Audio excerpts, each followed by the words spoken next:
안녕하세요, 염대리입니다. 회사에서 사용하는 엑셀은 그렇게 어렵거나 복잡하지 않은데 막상 배워보려고 하면 너무 어렵게 설명되어 있는 경우가 많죠. 오늘 제가 알려드릴 엑셀 함수는 썸프로덕트 함수입니다. 먼저 프로덕트라는 단어의 뜻을 보통 제품으로 기억하고 계실 텐데요. 이 단어의 또 다른 뜻이 바로 곱셈입니다. 즉 이 함수는 곱셈들의 합을 한 번에 구할 수 있는 함수인 거죠. 좀 더 디테일하게 말하자면 선택한 범위에 대응되는 값끼리 서로 곱하고 그 합을 구하는 함수입니다. 이렇게 말로 설명하니까 잘 안 와닿는 부분이 있죠? 그럼 간단한 예시를 통해서 익혀보도록 하겠습니다. 아래 예시에서 하이마트 송도 지점에 3월 4일자 총 매출을 구하려고 할 때 보통 어떻게들 구하시나요? 각 제품군별로 판매 수량의 판매 단가를 곱하고 그 값들의 합을 더해서 총 매출을 구하시지 않나요? 바로 이렇게요. 썸프로덕트 함수를 사용하면 이런 중간 과정 없이 한 번에 총 매출을 구할 수 있습니다. 썸프로덕트를 입력한 뒤에 판매 수량의 범위인 C3부터 C7을 선택하고 판매 단가의 범위인 D3부터 D7을 입력해 줍니다. 짜잔! 이러면 7400이 나오면서 한 번에 원하는 값을 구할 수 있겠죠? 이제 여기서 한 단계만 난이도를 더 높여보도록 합시다.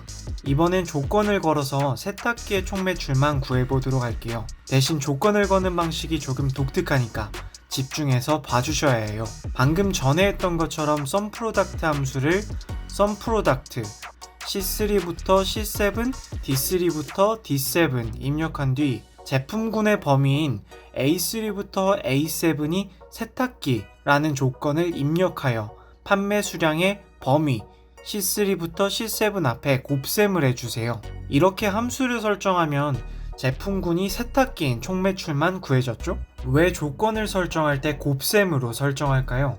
이 함수를 좀 더 상세하게 봐볼게요. A3부터 A7이 세탁기라는 조건을 선택하고 F9 버튼을 누르면 이 함수의 1차 계산 결과를 볼 수 있는데 true, true, true, false, false 이런 값이 나오죠?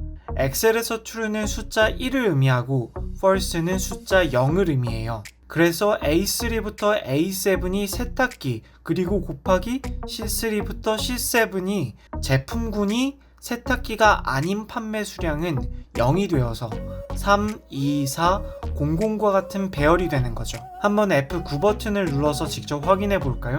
아까 이야기 드린 대로 3, 2, 4, 00 값이 나왔죠? 그럼 여기서 콤마를 찍고 판매 단가를 곱하도록 판매 단가의 범위인 D3부터 D7을 선택하면 세탁기의 총 매출도 한 번에 구할 수 있어요.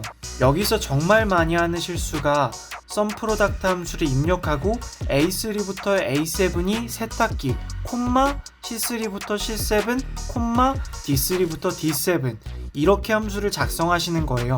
이게 아니라 꼭 조건은 곱연산으로 지정해줘야 한다는 걸 기억해 주세요. 그리고 이렇게 조건을 지정할 수 있다는 건 당연히 조건을 여러 개 지정할 수도 있다는 뜻이겠죠? 이번엔 세탁기면서 LG 브랜드인 총 매출을 구해볼게요. 썸프로덕트를 입력하고 제품군 범주인 A3부터 A7에는 세탁기를 선택하고 곱하기 브랜드 범주인 B3부터 B7은 LG를 선택하고 곱하기 판매 수량의 범위인 C3부터 C7 그리고 콤마를 찍고 판매 단가의 범위인 D3부터 D7 이렇게 입력해주세요. 짜잔! 이렇게 입력하면 두 가지 조건을 걸고 합계를 구할 수 있어요. 이렇게 사용해보니 이 함수 굉장히 익숙하지 않아요? 썸이프스 함수와 말이에요. 실제로 이 함수는 썸이프스 함수와 동일한 기능을 수행할 수 있어요. 한번 예시를 통해서 비교해보죠. 먼저 썸이프스 함수를 사용해서 날짜와 거래처명에 맞는 총 매출값을 구해보도록 할게요. 썸이프스를 입력한 뒤 괄호를 열고 합계를 구하려는 범위를 선택해주세요. 총 매출열인 G열 전체를 범위로 잡아볼게요. 콤마를 찍고 첫 번째 조건인 날짜의 참조 범위를 선택해주세요.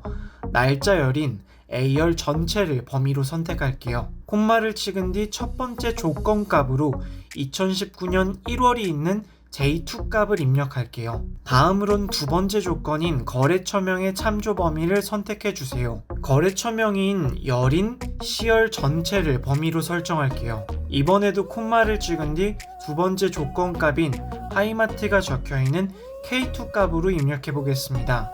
이렇게 입력된 함수를 아래로 내리면 원하는 조건 값들을 모두 구해낼 수 있겠죠? 이번에는 썸프로덕트 함수를 이용해서 날짜와 거래처명에 맞는 총매출 값을 구해볼게요. 썸프로덕트를 입력한 뒤 괄호를 열고 첫 번째 조건인 날짜의 참조 범위인 A2부터 A27을 선택하고 조건값으로 J16을 선택해주세요. 그 뒤에 곱셈을 하고 두 번째 조건인 거래선의 참조 범위 C2부터 C27을 선택하고 조건값으로 K16을 선택해주세요. 그리고 곱셈을 하고 판매 수량의 범위인 E2부터 E27을 선택한 뒤 콤마를 찍고 판매 단가의 범위 F2부터 F27을 선택해주세요.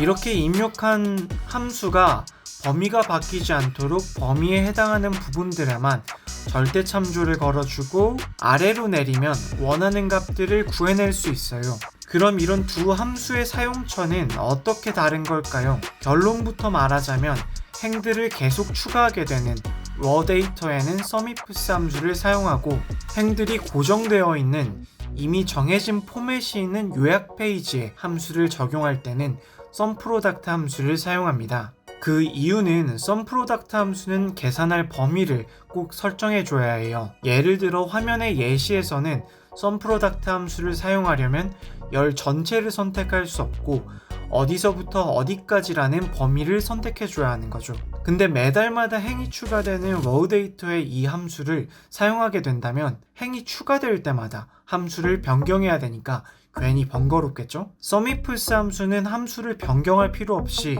범위를 열 전체 2부터 2까지로 선택하면 되니까 행이 추가된다라고 하더라도 함수의 범위를 바꿔야 할 필요가 없는 거죠. 대신 형태가 고정되어 있는 요약 페이지에는 썸프로덕트 함수를 사용하면 G열 총매출열이 요약 페이지에 없더라도 합을 한 번에 구할 수 있는 거죠.